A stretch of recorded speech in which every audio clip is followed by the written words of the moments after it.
মিছিলে শামিল করে নিও।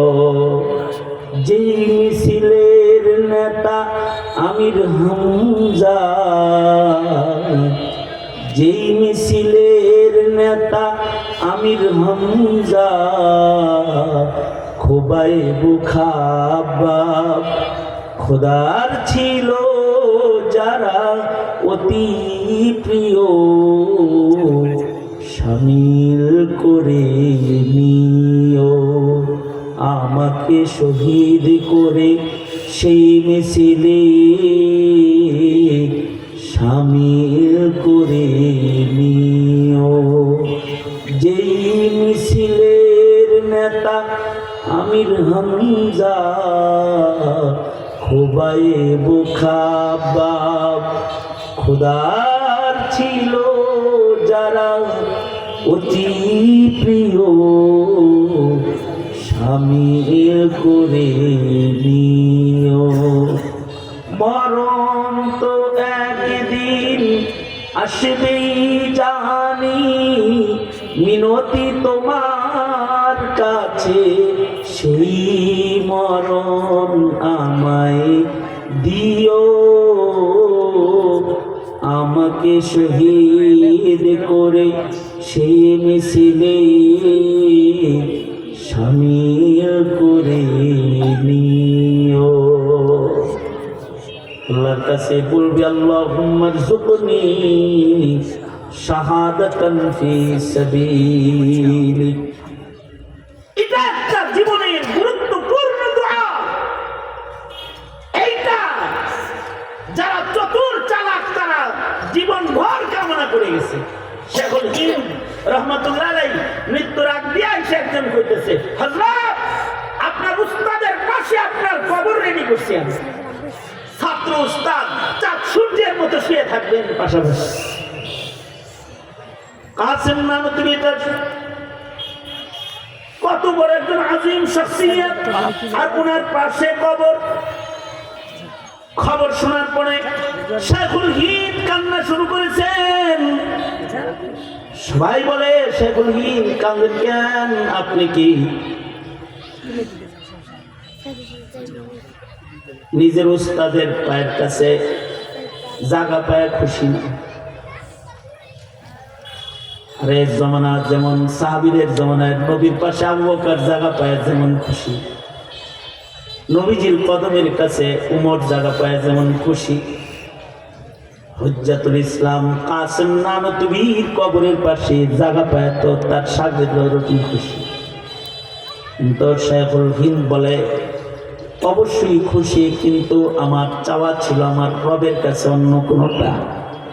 আমার চাওয়া ছিল আল্লাহ যেন আমার শাহাদাতের মৃত্যু দান করে, সাধারণ শহীদ না। আমার শাহাদাতটা যেমন এমন বিভৎস শাহাদাত যেমন আমার হয়, যেন দুশ্মনরা আমার গোশতগুলাকে টুকরা টুকরা করে মাটির সাথে যেন মিশায়া দেয়।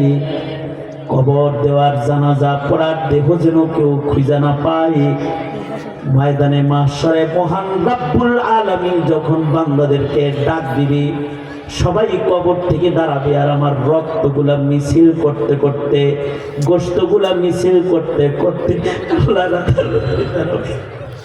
মহান রব্বুল আলামিন আমার দিকে তাকায় বলবে, আমার দিনের জন্য মাহমুদুল হাসান শহীদ হয়েছে, যা ওকে জান্নাত দিয়ে দিলাম।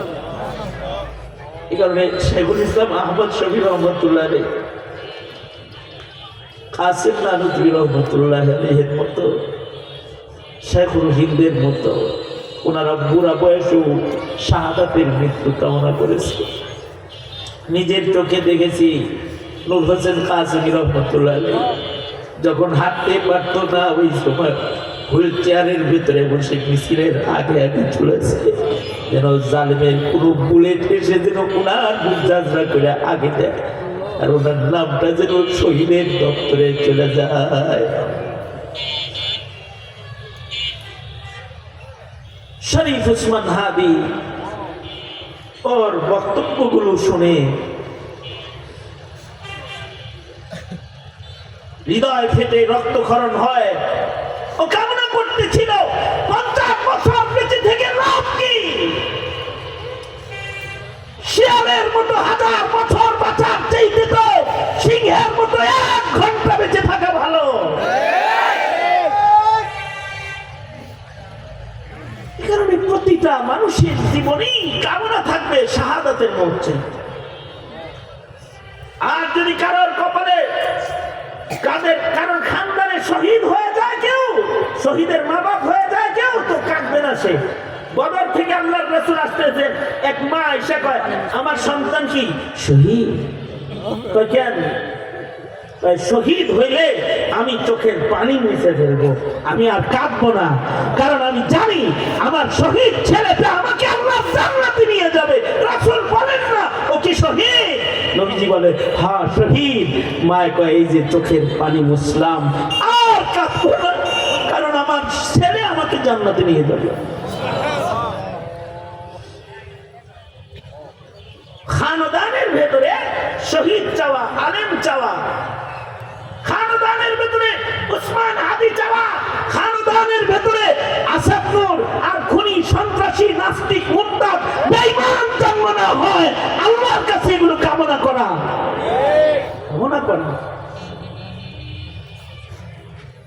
কারণ শুহাদারাও শাফাআত করবে ময়দানে মাহশারে। সুতরাং আমরা আমাদের জীবনে তামান্না রাখবো শাহাদাতের। যারা শাহাদাতের তামান্না রাখে না ওইগুলাই মুনাফিক হয়ে মরে। এক কথা করে আওয়াজ করে বলেন, আওয়াজ বুঝছেন তো? বুঝছেন? ঠিক তবে ঠিক করে আওয়াজ করে।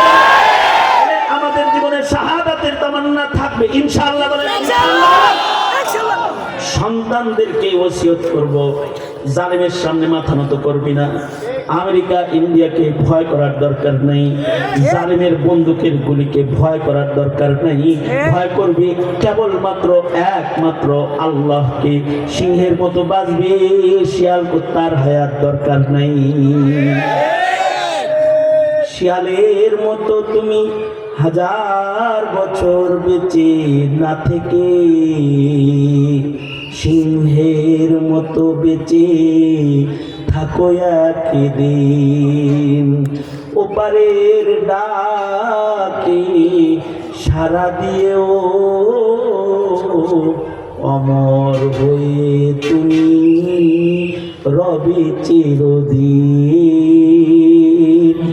অমর হয়ে তুমি রবে চিরদিন। বলেন ইয়া আল্লাহ, শাহাদাতের মত চাই। আল্লাহুম্মা রযুকনি শাহাদাতান ফি সাবিলি। আমিন বলেন, আওয়াজ করে জোরে বলেন আমিন। এই কয়েকটা কথা বললাম, আল্লাহ তাআলা ইত্তেহাদুল উলামাকে কবুল করেন। আমিন। দোস্ত হাসান জামিল দামাত বরকাতুহুম গুরুত্বপূর্ণ নসিহত করবেন।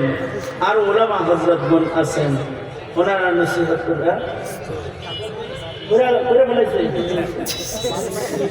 আগে আগে দেখে বলছেন আদিব শাহুজুর আছেন, আরো উলামা হযরতগণ আছেন। আমার সফর অনেক লম্বা, তাই আমার সালাতুল মাগরিব সামনে ইনশাআল্লাহ। কারণ আমার ফরিদপুর যেতে হবে, ঢালকানগরের হুজুরের মাদ্রাসা। জাফর আহমদ শরীফ একটু আগে রিং দিয়েছিল, আমি আপনাদের এখানে ঢোকার আগে তাড়াতাড়ি করেন, আমার ওখানে মাগরিব যাওয়ার কথা ছিল, দেরি হয়ে গেল। আপনারা দোয়া করেন সফরটা যেন আল্লাহ ছোট করে দেয়, আল্লাহ তাআলা বারাকা দান করে, আল্লাহ মাজমা কবুল করে। আসসালামু আলাইকুম ওয়া রাহমাতুল্লাহ।